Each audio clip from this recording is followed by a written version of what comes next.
আচ্ছা, ম্যানেজমেন্টের পক্ষ থেকে আপনারা কে আছেন, যে কোনো একজন একটু বলুন।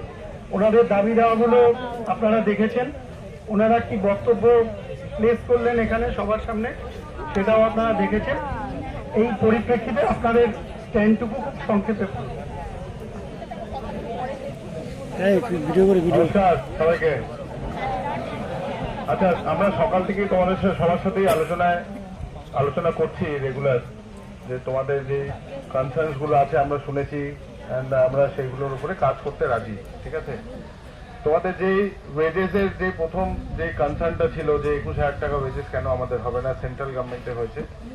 দেখো, আমাদের West Bengal minimum wages applicable. ঠিক আছে, সেন্ট্রালে কি হয়েছে, কতটা বাড়িয়েছে সেটা সেন্ট্রালের প্রেরোগেটিভ। যেই কোম্পানিগুলো সেন্ট্রাল গভর্নমেন্ট যার অ্যাপ্রোপ্রিয়েট গভর্নমেন্ট, সেই কোম্পানিতে সেন্ট্রাল গভর্নমেন্টের মিনিমাম ওয়েজেস যেটা জারি করেছে 21,500 বা হোয়াটএভার যেটা তোমরা বলছো, সেটা তাদের জন্য অ্যাপ্লিকেবল, আমাদের জন্য নয়। ওয়েস্ট বেঙ্গল গভর্নমেন্টের জানুয়ারিতে অ্যান্ড জুলাইতে দুবার মিনিমাম ওয়েজেস বাড়ে। জানুয়ারি রিভিশনটা হয়েছে, আমি এক্সপেক্ট করছি জুলাইতে নেক্সট যে মিনিমাম ওয়েজেস বাড়ার সেটা বাড়বে।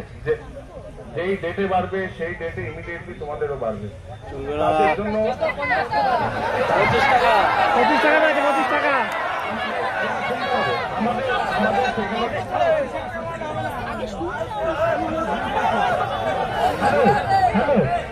আপনারা যখন বলেছেন তখন কিন্তু ওনারা কোনো ইন্টারাপ্ট করেননি, তো আমরাও কিন্তু করিনি।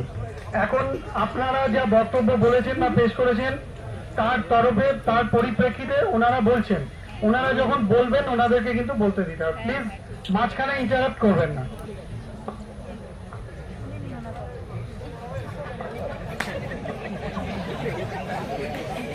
তো জুলাইতে, অ্যাজ অফ জুলাই যখন মিনিমাম ওয়েজেস বাড়বে, যেই দিন বাড়বে কাউকে কিছু বলতে হবে না। ইমিডিয়েটলি আমাদের যারা কন্ট্রাক্টররা আছে তারা সেই ওয়েজেস গুলো বাড়িয়ে দেয়, আর আমাদেরকে যখন ইনভয়েস পাঠায় আমরা সেগুলো সেইভাবে ক্লিয়ার করি। ঠিক আছে, ওকে। নেক্সট তোমরা বললে এফটি এইচআর বিহেভিয়ার। আচ্ছা, একটা জিনিস বলবে, এইচআর মানে কাকে বলতে চাইছো? আচ্ছা, ভেন্ডারের যারা সুপারভাইজার তাদেরকে এইচআর বলতে চাইছো, কারেক্ট। এবার দেখো, ভেন্ডারের সুপারভাইজার, তোমরা যে কন্ট্রাক্টরের থ্রুতে এখানে এসছো তাদের একটা করে, একজন বা দুজন করে সুপারভাইজার থাকে যারা তোমাদের পরিচালনা করে, কারেক্ট। সেই সুপারভাইজারদের সম্বন্ধে তোমরা বলছো যে তোমাদের দরকার নেই, কিন্তু ওটা যদি না থাকে তাহলে কিভাবে চলবে? ঠিক আছে, শোনো, কোম্পানির থেকে ডাইরেক্ট হতে পারে না। ঠিক আছে, কেন কি এই কাজগুলো কন্ট্রাক্টরের থ্রুতেই করানো হয়। ঠিক আছে, ওকে। নেক্সট, তোমরা বললে ফুড অ্যালায়েন্স বাড়িয়ে 70 টাকা করতে হবে, কারেক্ট। ফুড অ্যালায়েন্স একটা অ্যাডিশনাল বেনিফিট, যারা যেই ভাই বোনেরা এখানে খায় তারা ফ্রিতে খায়, যেই ভাই বোনেরা এখানে খান না তাদেরকে additional 45 rupees on present days দেওয়া হয়। ঠিক আছে, এইটা কোনো স্ট্যাটুটারি রিকোয়ারমেন্ট নয়, আমরা অ্যাডিশনাল দেই, কারেক্ট। আচ্ছা, বাস নিয়ে একজন বললেন, বাসও কোনো স্ট্যাটুটারি রিকোয়ারমেন্ট নয়, আমরা তোমাদের স্বার্থে, তোমাদের সুবিধার্থে সেই বাসের ফেসিলিটি করা হয়েছে। দেখো, এবার আমাদেরও একটা খরচা করার লিমিট আছে, আমরা সবসময় সবকিছু করতে পারি না। যতটা সম্ভব তোমাদের সুবিধা দেওয়ার সেটা আমরা চেষ্টা করি করার। এবার শুধু এখানে করলে নয়, আমি যদি তোমাদের জন্য করি, পুরো দেশে যত ফেসিলিটিতে আছে সব জায়গায় আমাকে একই রকম ভাবে সুযোগ সুবিধা দেওয়ার ব্যবস্থা করতে হবে। ঠিক আছে, স্যালারি কেন আলাদা, কেন কি বিভিন্ন স্টেটে মিনিমাম ওয়েজেস আলাদা, এই একটাই কারণে বিভিন্ন স্টেটে বিভিন্ন ফেসিলিটিতে ওয়েজেস ডিফারেন্ট হয়। ঠিক আছে, নেক্সট ওয়াশরুম ক্লিনলিনেস। ঠিক আছে, দেখো এই পয়েন্টটা আমি মানছি, এত ছেলে মেয়ে, প্রায় 3,000 ছেলেরা এখানে, ছেলেমেয়েরা 3টে শিফটে কাজ করে। আমাদের হাউসকিপিং এর ভাই বোনেরা খুব ভালো কাজ করেন, প্রত্যেক 1-1 ঘন্টায় ওনারা গিয়ে ওয়াশরুম পরিষ্কার করেন, কারেক্ট। এটা মানবে তোমরা? এবার আমরাই তো ইউজ করছি, আমরা হাউসকিপিংদেরকেই বলতে পারি যে ভাই বা দাদা আপনারা একটু ভালো করে আরো একবার করুন। সেটা আমরা শুনে নিয়েছি, সেটা আমরা করব।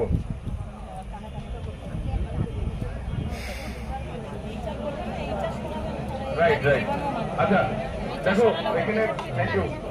ওয়াশরুম ক্লিনলিনেসের পেছনে আরেকটা বড় কারণ হচ্ছে খৈনি, গুটকা, ঠিক আছে, এই দুটো কনসার্ন, এইটার উপরে আমাদের কোনো কন্ট্রোল নেই। বাইরে স্মোক জোন তৈরি করে এই দাও। একটা কারণ যে প্রচুর নোংরা হয় ওয়াশরুম।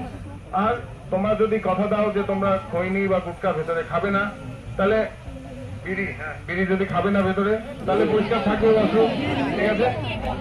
আচ্ছা আচ্ছা, একজন দিদি এখানে বললেন যে মাসে একবার করে যখন ওনাদের অসুবিধা হয় তখন ওয়াশরুমে যেতে ওনাদের কষ্ট হয়।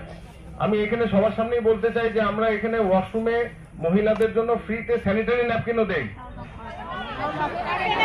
আমাদের তরফে যেটা করার আমরা করি সবাইকে দেই, কিন্তু আগে কিন্তু আমাদের যদি মহিলা ধরে নাও আমাদের এখানে 3000-এর মধ্যে 1000 মহিলা আছে। ঠিক আছে, 1000 মহিলা ডেইলি আমাদের এখানে আমরা দেখতে পাচ্ছি I think 700 to 800 quantity of sanitary napkin বেরিয়ে যাচ্ছে। সেটার উপর আমাদের কোনো কন্ট্রোল নেই। তো আমরা যতটা পাচ্ছি সুযোগ সুবিধা দেওয়ার চেষ্টা করছি, কিন্তু মিসইউজ হচ্ছে, সেখানে আমাদের কোনো কন্ট্রোল নেই। সেখানে তোমাদেরও সাহায্য আমাদের লাগবে।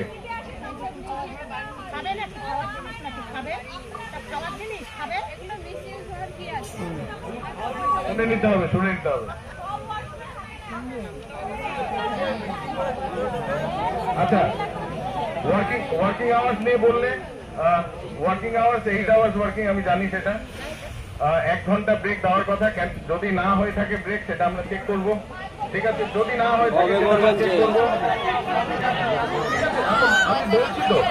আমি তো বলছি যে 1 ঘন্টা ব্রেক দেওয়ার কথা, যদি 1 ঘন্টা ব্রেক না পেয়ে থাকো তোমরা, সেটা আমরা তোমাদের যে ওখানে যে আই থিঙ্ক সিস্টেমে হয়তো রেকর্ড থাকে, সেটা আমরা চেক করে তারপরেই বলতে পারবো। তার আগে আমি কিছু এটা নিয়ে কমেন্ট করতে পারবো না।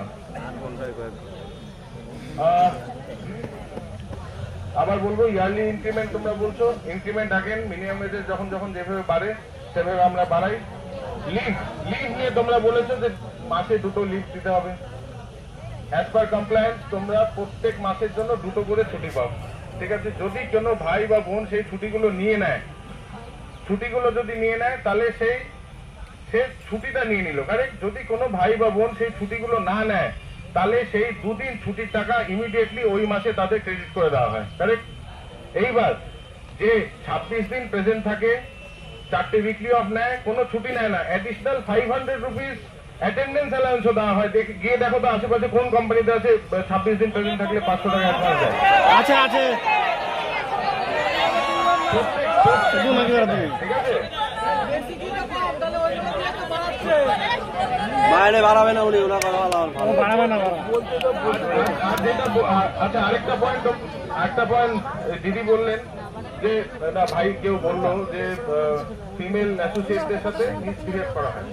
ঠিক আছে, তোমরা জানো ভেতরে আমাদের পশের ট্রেনিং দেওয়া হয়, পোস্টার লাগানো আছে সব জায়গায়। কারোর যদি এরকম কোনো অভিযোগ থাকে যে পশ বা কাউকে অ্যাডভান্টেজ নেওয়া হচ্ছে, ইমিডিয়েটলি কমপ্লেন রেজ করো। আমি এখানে অনেকজনকে চিনি যারা কমপ্লেন রেজ করেছিল। আমি নিজে ইনভেস্টিগেট করেছিলাম। ইনভেস্টিগেশনের পরে যে করেছিল তার এগেইনস্টে অ্যাকশন হয়েছে। যদি তোমরা এরকম কিছু থাকে, ইমিডিয়েটলি তোমরা রিপোর্ট করো boss@flipkart.com। ঠিক আছে,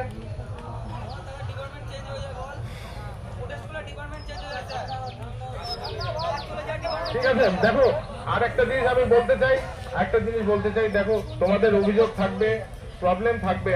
আমি অস্বীকার করছি না যে প্রবলেম থাকবে না, নিশ্চয়ই আছে। তার জন্য আজকে তোমরা এখানে, প্রবলেম না থাকলে এখানে থাকতে না কেউ।